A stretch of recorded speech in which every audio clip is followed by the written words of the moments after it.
Ich wollte schon immer mal so 'ne Fernwanderung machen. Und der Jakobsweg, der hatte für mich auch schon immer so 'nen besonderen Reiz.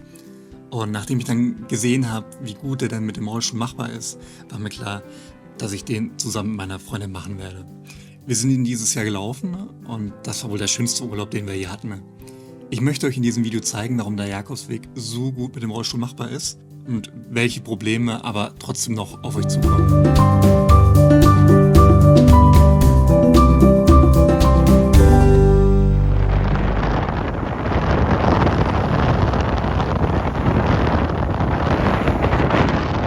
Ich habe die Reise damals 4 Monate vor Beginn angefangen zu planen und ab da habe ich mich dann regelmäßig darauf vorbereitet. Das heißt, wir sind immer wieder auf längere Wanderungen gegangen, was so am Anfang des Jahres auch öfters mal ein bisschen abenteuerlich wurde, 'n bisschen kälter, ein bisschen ungemütlicher. Gleichzeitig habe ich mich aber auch, von meinem Equipment her darauf vorbereitet. Das heißt, ich habe mir überlegt: „Was brauche ich denn alles?“ und habe mir so die Sachen gekauft, die ich für die Reise brauchen würde.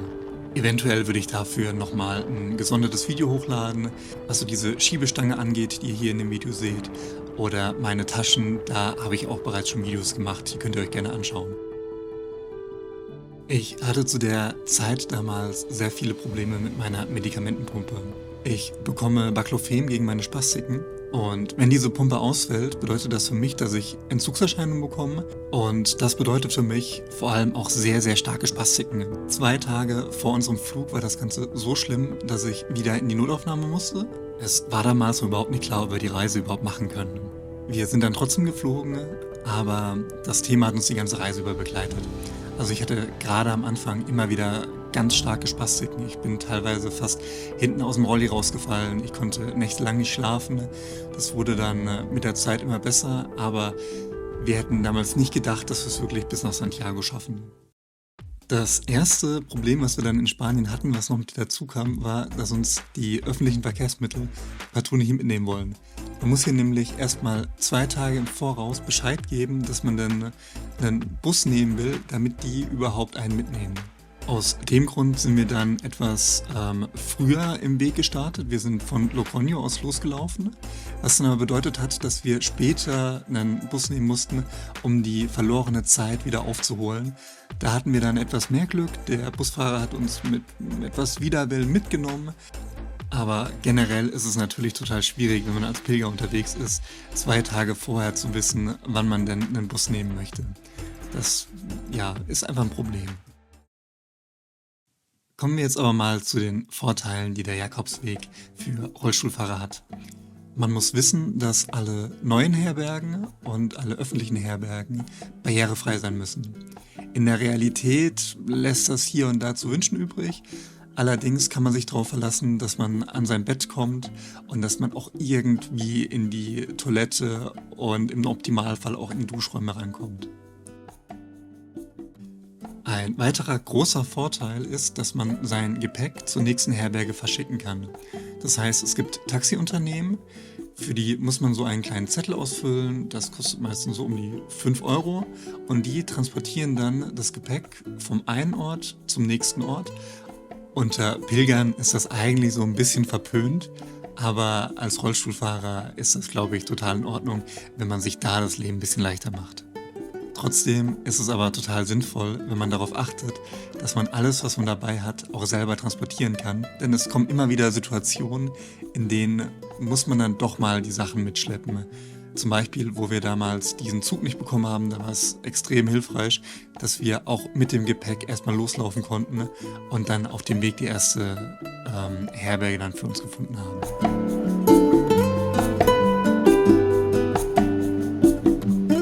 Wir hatten damals 3 Wochen Zeit und sind den Camino Frances gelaufen. Zu zweit war diese Reise schon eine ganz schöne Herausforderung. Das liegt zum einen daran, dass einem gerade im Rollstuhl, wenn man die ganze Zeit die Arme bewegt, irgendwann nach ein paar Tagen immer mehr die Luft ausgeht. Da muss man zwangsläufig irgendwann einen Pausentag einlegen. Und meine Freundin musste mich damals über weite Teile von dem Weg entweder ziehen oder schieben, um mir da ein bisschen zu helfen. Und das war für sie natürlich auch nicht ganz einfach. Die erste Zeit, zu der wir unterwegs waren, haben wir eigentlich alles zu zweit gemacht. Wir haben uns nur zu den Stücken, die wirklich zu steil wurden, uns dann noch mal 'n bisschen Hilfe gesucht. Gegen Ende der Reise wurde das dann ein bisschen anders. Da haben wir sehr viele Hilfsangebote bekommen und haben die auch immer mehr wahrgenommen. Und man muss sagen, diese Pilgergemeinschaft, die man auf dem Weg bekommt, das ist schon was Besonderes. Die Leute freuen sich, wenn sie einem helfen können und man kommt sehr schnell mit den Leuten ins Gespräch und man hat auch immer was, worüber man reden kann und man trifft immer wieder auch sehr außergewöhnliche Persönlichkeiten.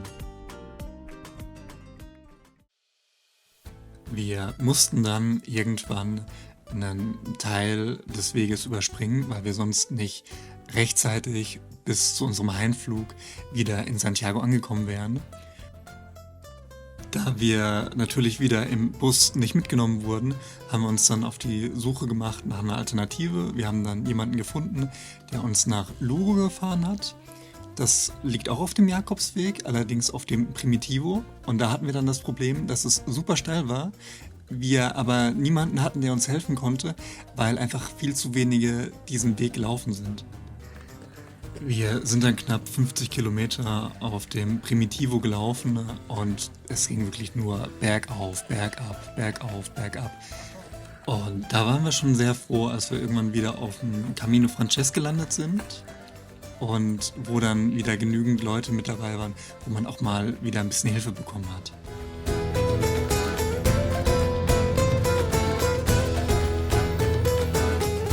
Hier war dann aber genau das andere Extrem. Es waren so extrem viele Menschen auf dem Weg unterwegs und gleichzeitig hatte man irgendwie so dieses Pilgerfeeling verloren, weil es irgendwie dann doch andere Menschen waren. Es waren viele Schulklassen mit dabei.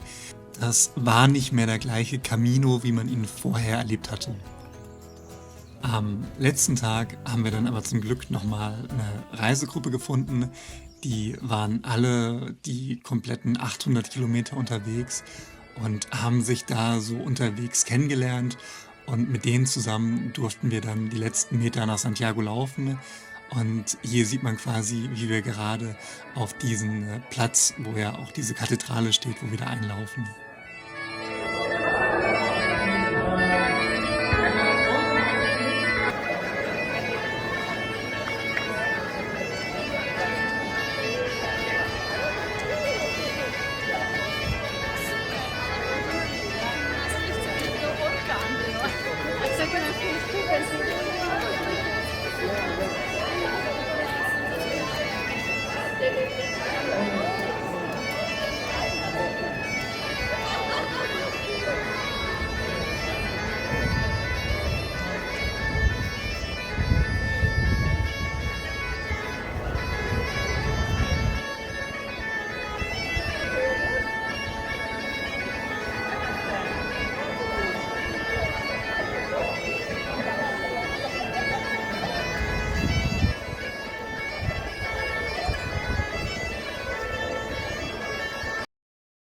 Ja, das war unser Jakobsweg. Ich hoffe, ich konnte dem einen oder anderen eine Idee geben, wie man das am besten umsetzt.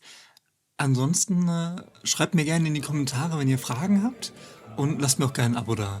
Alles Gute.